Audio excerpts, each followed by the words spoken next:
Welcome to Microcap Moments, a podcast from Shore Capital Partners that highlights the stories of founders, investors, and leaders who have taken on the challenge of transforming ideas and small companies into high-growth organizations. The journey of building and scaling a business takes one down many unexpected paths. It's a journey where we learn from our mistakes, fall down often, but have the entrepreneurial grit to pick ourselves up and persevere. Within this series, we will share these stories of success and failure, of the challenges and the rewards faced by those who dare to dream big. And through their lessons learned, we hope to inspire others who are on a similar journey of becoming, growing, and leading. In this episode, I talk with Cameron Perkins, partner with Shore Search Partners and executive partner with Shore Capital, about his influences and experiences as a multi-time founder in multi-site healthcare and medical devices. He shares deep family roots that both inspired and offered caution for his own entrepreneurial journey. Cameron talks about his experiences with both private equity and venture capital and provides lived wisdom about the differences between the two. In addition to being a multi-time founder, Cameron has been a significant part of the Shore Capital journey from some of the earliest days. He's helped define multiple elements of the Shore Capital experience, from board member to lead independent director to executive partner, and now as a partner in Shore Search. But Cameron is often more comfortable talking about his struggles and his shortcomings as an entrepreneur than his success. He takes seriously and has a deep philosophy about his purpose and role as a mentor to younger entrepreneurs in helping them build the momentum they need to find the success of their own dreams and aspirations. Welcome, Cameron. To get us started, will you just introduce yourself and give us your name and what you do here at Shore Capital? I'm Cameron Perkins, and I'm an executive partner with Shore Capital Partners. And recently, I've joined Mike Aubrey as a partner on the Shore Search Partners side. And you've had a long and successful career in multi-site healthcare and medical device industries. Will you just share a little bit about your professional journey, how you got into healthcare and some of those experiences? Yeah, so I'm going to take you back probably before the entrepreneurial opportunity happened to just being an entrepreneur. Probably the tale of two of the most impactful men in my life. My grandpa, which is my mom's dad, and then my dad. And my grandpa, as he would say, grew up in the hollers of Kentucky. And his mom died at a young age. And his stepmom, when his dad got remarried, used to beat him and his brother. So they ran away at like 12 or 13. He ended up at a nearby town called Jackson, Kentucky, which you probably heard in some Johnny Cash songs. But he met my grandma. They jumped on a train, 17 or 18, and they went to Dayton, Ohio. He became a bartender at a very predominant bar. He had 4 daughters. He had a house, which he never thought he was going to be able to have. And a guy behind the bar that was his normal patron said, "What are you doing behind a bar every night? Come sell real estate." And my grandpa said, "I think I can do that." So he sold real estate, and 5 years into that, he said, "Why am I working for you and paying you a commission?" And the guy said, "Well, something called being a real estate broker." My grandpa said, "I'm going to do that." And he became a real estate broker, had a successful company, and retired at 54. It was a long time ago. And at 54, he then built his dream house with his own hands. And I got to spend time with him growing up because he spent the rest of his days living on a tractor until he was 97, plowing the field and rebuilding VW Beetles and talking to me and teaching me. And so he was an entrepreneur that started from nothing, running away, to retiring at 54. Flip the coin over, and my dad's dad was an entrepreneur in local politics, in the construction services space primarily as an entrepreneur, but didn't run an ethical business. So my dad left college, came back home, married my mom, didn't finish college. And I grew up very well until the age of 12. My grandpa died. The IRS came and said, "Your business is never paid. Your dad's never paid taxes. You signed the paychecks. We're taking everything." So my dad lost everything we had. So it was a big financial devastating event for our family. I had an older brother and a younger brother at the time too. And my dad has a very hard work ethic. And so he did whatever he could do to provide for us. But my brother and I, we had to go to work. And so you have these two men that have been the most influential people in my life from an entrepreneurial perspective. And for whatever reason, one made it and retired at 54 and the other struggled. And I think my dad would have been a great entrepreneur. It's just he was too far behind the 8 ball, too much responsibility, and had to dig his way out. So for me, my entrepreneurial journey started at a young age of wanting to make both of those men happy and proud of me with 2 totally different outcomes. By saying, hey, I'm going to go into something I love, which is the complexity of the human body, because it's a way I can always have a job if I end up struggling like my dad did on the entrepreneurial side. side. But if I make it, then I might as well make it in a field that I have some specialty in. And so as I went through becoming an emergency medicine PA, I met a partner. And at that time, I would say we were probably like what we refer to as searchers today. We were partners, kind of co-founders. And so I was looking at several businesses to buy. He had already been kind of dabbling in the urgent care space. And so we decided to team up and acquire a urgent care site that had been struggling. And so that's where my entrepreneurial journey started, was these two men. And I think for most entrepreneurs and the type of individuals that Shore Capital invests in, there's a common thread somewhere that there's some type of family catalyst, whether it was struggles or they came from what an entrepreneurial family looked like and the freedom that brought, both from a time and a financial perspective. Mine is the same. I listened to Mike Albury's, very similar to where he started and grew up. So my journey took me into then solving challenges in the accessibility in healthcare. And then as we continued to grow that success, we learned about private equity. We were able to recap several times. That led into learning venture capital and what it looks like to start a company from scratch and what struggles are there. And then that translated me to working with entrepreneurs to help them along the way, maybe see around some corners that they couldn't, that maybe I've experienced. So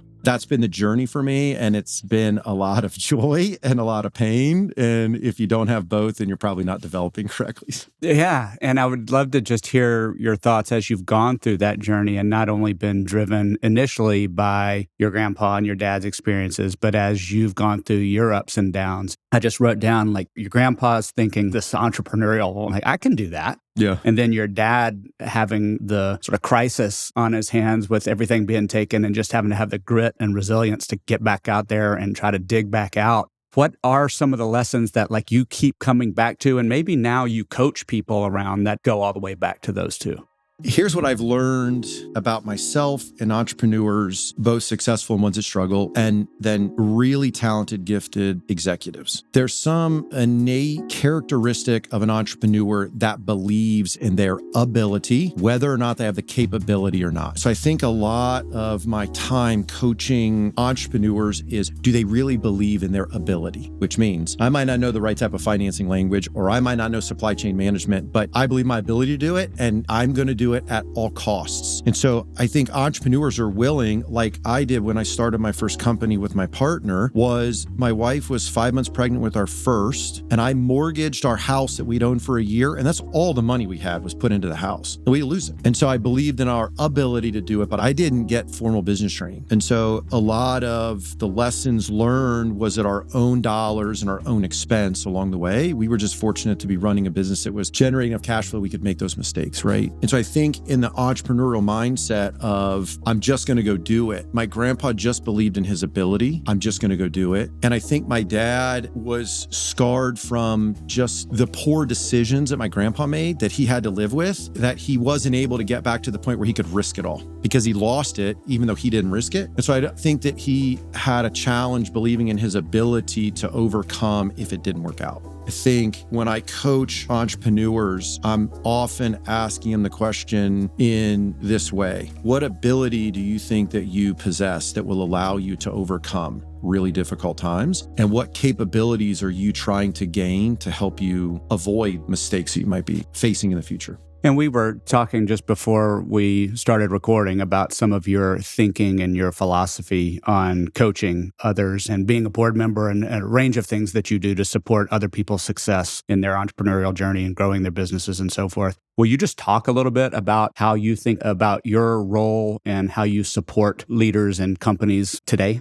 So I've learned a lot from those around me. So by nature, I'm an auditory learner. So I want to talk to people. And so I want to talk to Bill Clendenin. I want to talk to Jess Nishbia. I want to talk to Michael Bircham. And I want to hear what they have to say because then I process it. And being an executive coach and then a board member, sometimes it's difficult to define the line. I was trained in my coaching classes that a really good coach will be able to place a really good question more than give a smart answer. But there are times in which you have to read the room and understand, when am I supposed to give a good answer that someone's looking for? And so for me, as I began to transition from actually operating as an entrepreneur to be able to helping entrepreneurs, I think building relationships to understand where they are creates the best opportunity for me to serve them. And that way I can ask a good question or I can give a pretty smart answer. And in that, for me, I look at entrepreneurs as these building tidal waves. So when you look at some of our companies and these entrepreneurs that we have backed and some of these executive we've backed, you kind of start off and you're a smaller wave, but as you pick up the momentum, right, what's behind you that's creating that force underneath you that's allowing you, that wave, to get higher and higher and stronger and stronger. So for me, my perspective is I want to be that undercurrent. I want to be a force for our entrepreneurs and our executives to be able to push them and keep pushing them in the direction that we need to go towards the outcomes that we all agree to and we measure towards. And eventually, as that wave comes crashing down, if you've watched a big wave crash, like some of these surfers, I mean, it's amazing. Just the force and the excitement and the spray. And that's what I want to see as we build these companies, these entrepreneurs, is being part of that undercurrent. And that's what I spend my time doing with entrepreneurs.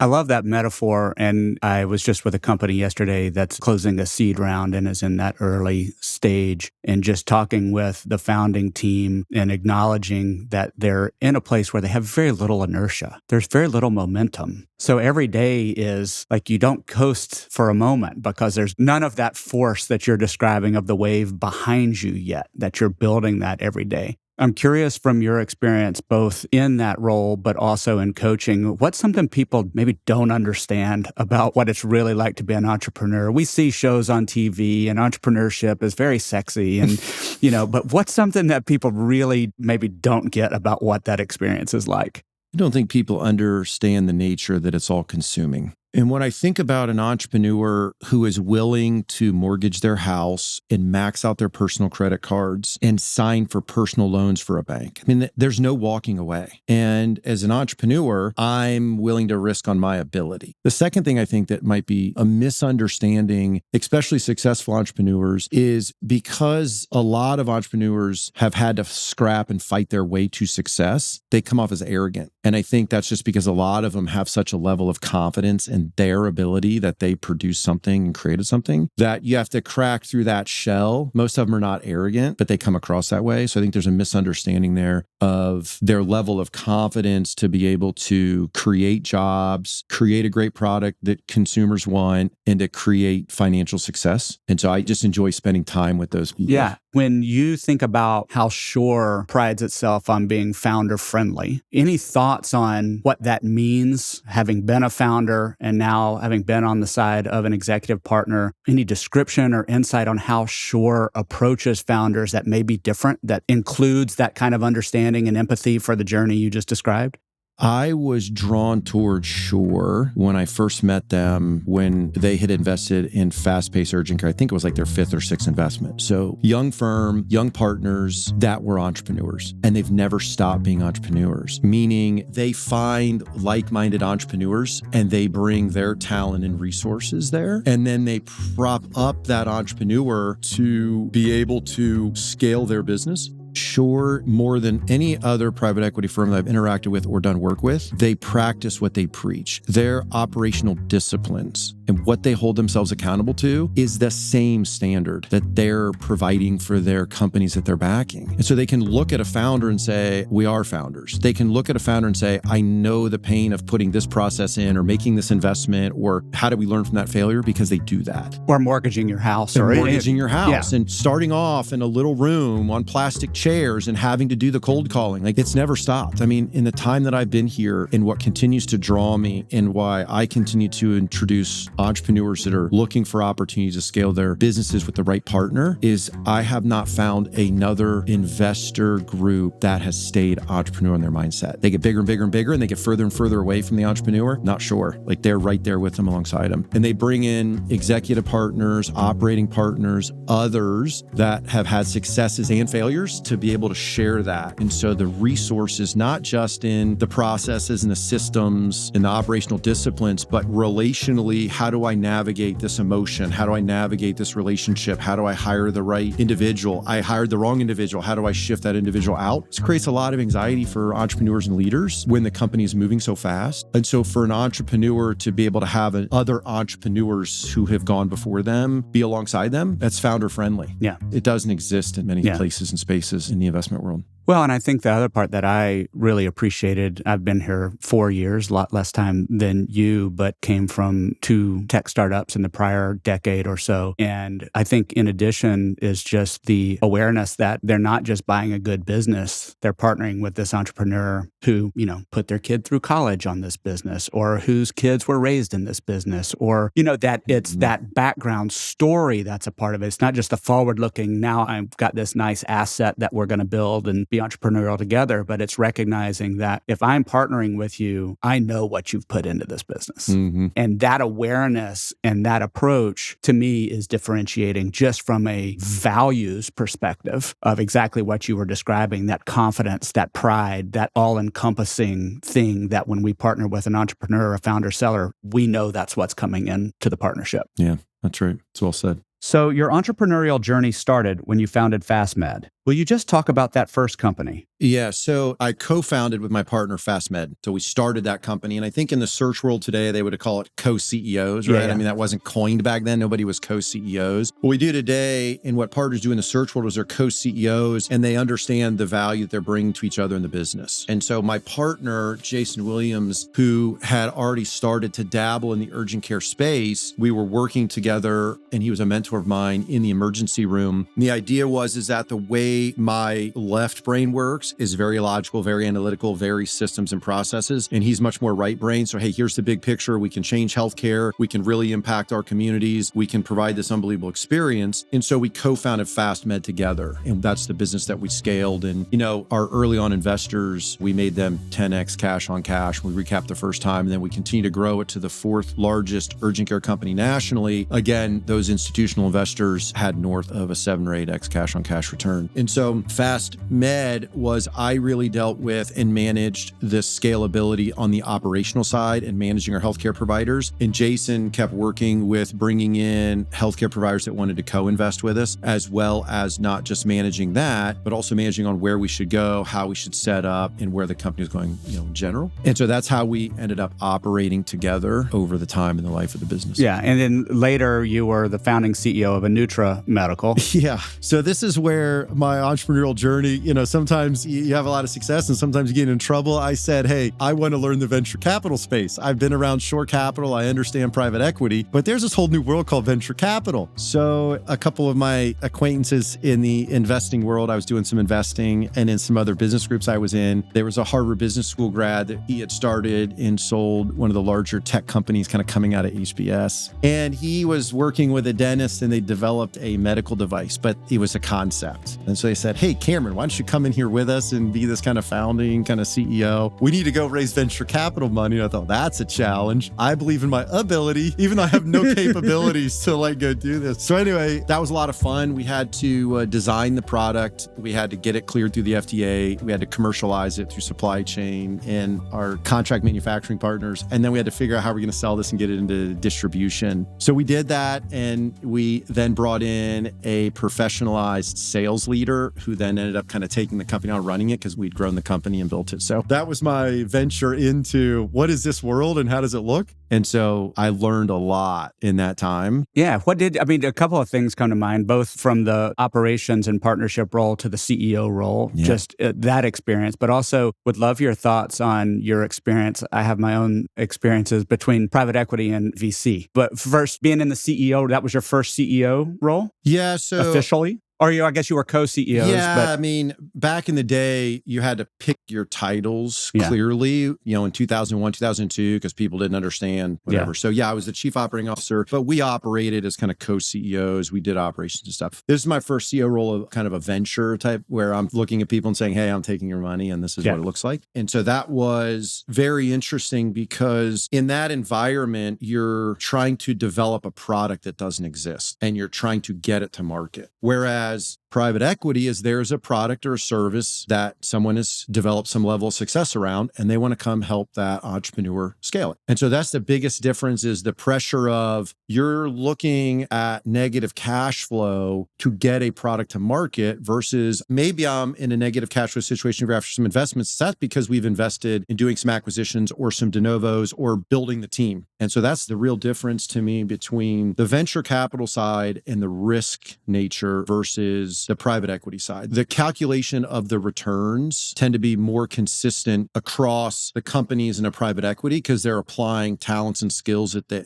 across their management teams and companies. And venture capital, it's really just like a bunch of Hail Marys, and a couple of them are going to crush it, a couple of them are going to be okay, and half of them are going to wash out. Yeah. Right? But that's okay. It feels a lot more like a gamble. It's exactly what it is. Yeah. I didn't love that side of it. My journey with Shore has been very entrepreneurial. So as a board member, I came in as a board member on Fast Pace and was just really impressed. I was on the board with Ryan and Justin and John and, some other really key individuals here at Shore. And then as we developed successful outcomes with the founders there and the management teams, and they continued to grow that business with another sponsor after we exited it, Ryan Kelly said, hey, we want to continue to provide multi-site healthcare and family practice, urgent care. So I started working with him on a couple companies that he was looking at acquiring, and simultaneously they were starting kind of the Executive Leadership Academy. And so there was, I think at the first one, there might've been 20 or 30 of us at that point, right? Because we used to come as operating partners because they were still building that network. And I met Michael Aubrey, and he had just sold Stat Labs, and he was just kind of hanging around there, and we were just talking and became friends at that point. So this is before Mike's MVP days. So as part of that, and then at a couple ELAs after that, Michael Burcham had come in, and we started saying, well, what they want lead independent directors. And what is that? And what does that mean? And I remember Ryan Kelly, as we bought Eugene Urgent Care, or what is now known as Community Care Partners, he said, I want you to be lead independent director. And we said, okay, what is that? And he said, well, it's just you are more involved in the company supporting the management teams. You fly out on a regular basis and you just really become helpful. So at that point, it was Burcham and myself, and we were sitting around saying, what is this? How are we going to define this? And Mike was able to do that. And I was then the lead independent director for Bill Clendenin, who is now, really helping us in a pretty significant way with our lead independent directors, onboarding with the CEOs, and how that relationship can be very meaningful to the entrepreneur and the management team.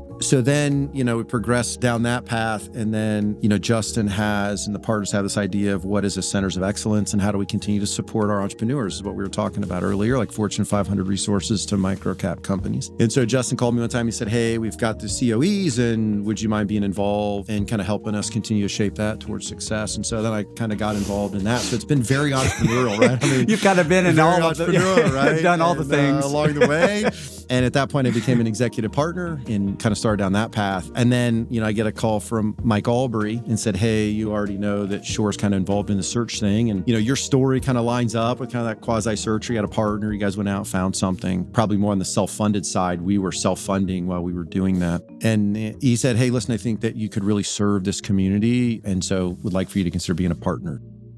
You've obviously been an entrepreneur, and you partnered with Shore early in its entrepreneurial journey. You've really helped Shore define some key parts of its support system for portfolio companies, from the early Executive Leadership Academy to being a board member and a lead independent director. And most recently, you've joined Mike Aubrey and the Search program. What made this the right next opportunity for you as you continue to be entrepreneurial within Shore Capital? So I've had the blessing of having some really great financial outcomes in companies that I've both founded and run, as well as been an executive coach board member, and all, as I was mentioned before, 6 to 10x cash on cash. Some of the most exciting moments is when the entrepreneur, executive, or CEO gets their first win. It's almost like when you have your first child. Like, I love all my kids. I have 4, and they're amazing human beings. I enjoy being with each one of them. The experience that you get of like a first, the searcher has some life experience, sometimes some professional experience, an unbelievable education. So their launching point is, I would think, further down the road than myself or others that just did it.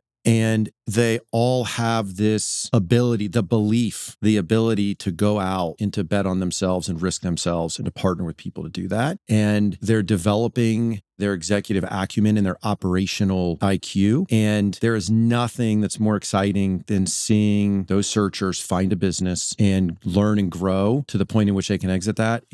I get goosebumps. There's just nothing as satisfying for me to be part of that undercurrent that's pushing them towards that goal. So when Michael called me and we had some conversations about it, and when I talked to Justin a bit about it, it's just what my career and my experiences built me towards. And it gets me up every day. I love our companies at Shore Capital Partners, and I love the entrepreneurs, but the searcher and the searcher community is unique in itself. I love just that notion of the first win, right? Being there for the first win. And if you've been in that entrepreneurial seat in those earliest stages, aside from having children, what that first win feels like. And there isn't anything to compare, right? That's right.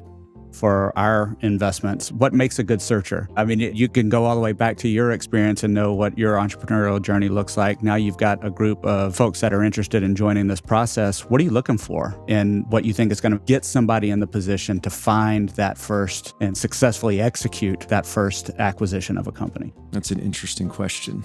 Okay, so I'll share with you at least how I read people, right? There's probably a few things that I'm looking for in that. And I think I want to see somebody who is raising their hand and saying, put me in, coach. And there are some personalities that could probably run a very successful business, but the level of, and you've heard this term more recently, just grit.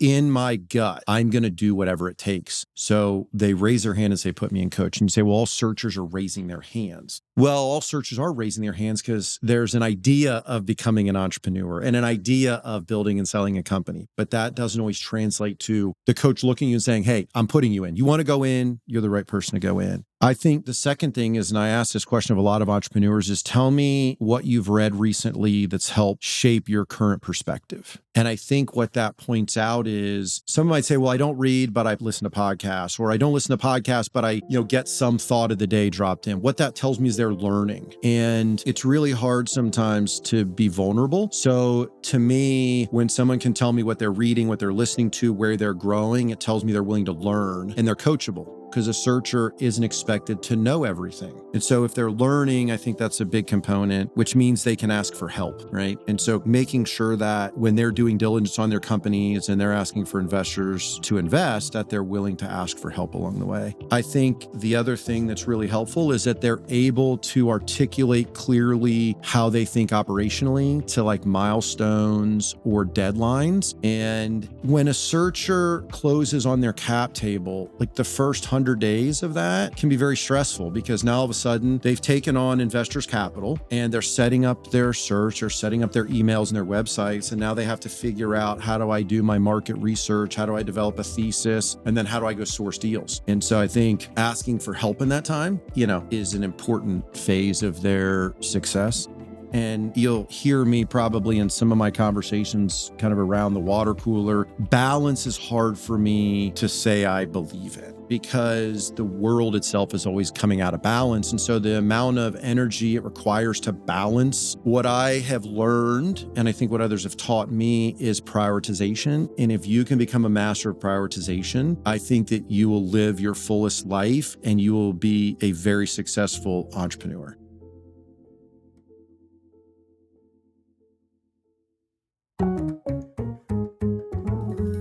If you enjoyed this episode, check out our other Microcap Moments episodes at www.shorecp.university/podcasts or anywhere you get your podcasts. Here you will also find our Bigger, Stronger, Faster and Everyday Heroes series, each highlighting the people and stories that make investing in the lower middle market unique. This podcast was produced by Shore Capital Partners and recorded in the Andrew Malone Podcast Studio, with story and narration by Anderson Williams, recording by Austin Johnson, editing by Real Audiobooks, sound design, mixing, and mastering by Mark Galloop of Real Audiobooks. Special thanks to Cameron Perkins. This podcast is the property of Shore Capital Partners, LLC. None of the content herein is investment advice, an offer of investment advisory services, nor a recommendation or offer relating to any security. See the Terms of Use page on the Shore Capital website for other important information.